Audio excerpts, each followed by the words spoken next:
1, 3, 4.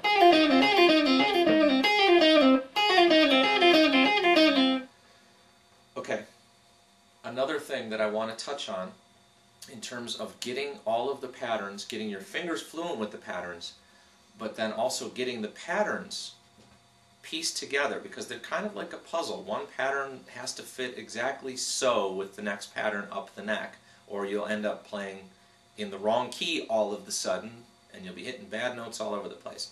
So let's take a look at some methods of practicing that particular situation. I'm going to start with that same pentatonic pattern, okay? My main pentatonic shape, okay? The next shape up the neck, in that same key, this pattern, okay? I'm going to move between the two patterns. I'm going to take just a fragment of the one pattern, play it, slide up into the next pattern, play that backwards, down, and then slide back down. So watch what I'm going to do. I'm only going to play the two lowest strings in these two patterns, and I'm going to go back and forth, up, down. Okay, watch this.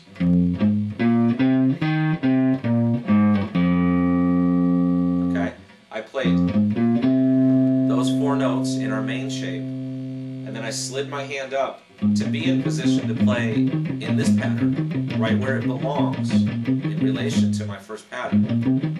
Okay? But I've already played that note, so what I'm going to do is slide right up and grab that note with my pinky, and then come down to that note, down the scale, and then jump back down here. So.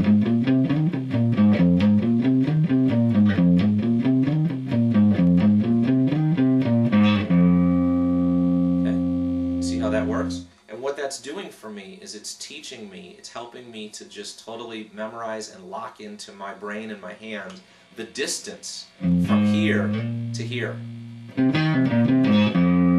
that I can go and play lead sections and lead patterns between those two patterns, between those two different scale patterns, without messing them up, without going,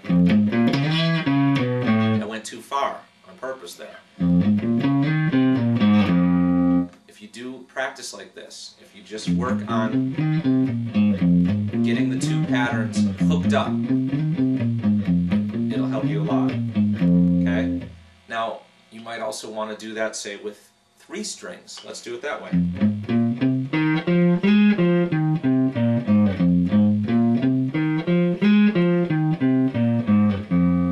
Okay, so I'm playing up 3 strings, then sliding to the next pattern and playing down those 3 strings, okay? That kind of a thing will really, really help you get these patterns together, all right? And then you might want to do the same thing on the top end of the pattern up here on the high strings. So watch this.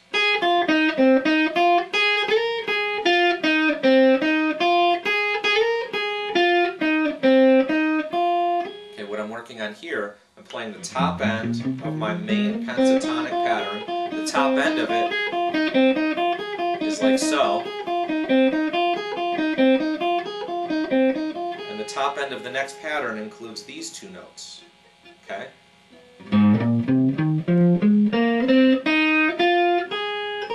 Okay?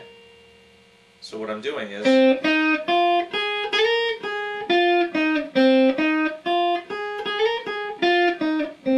just getting used to flowing from the one pattern into the next adjacent pattern, getting used to those notes, just working them out in my mind, okay?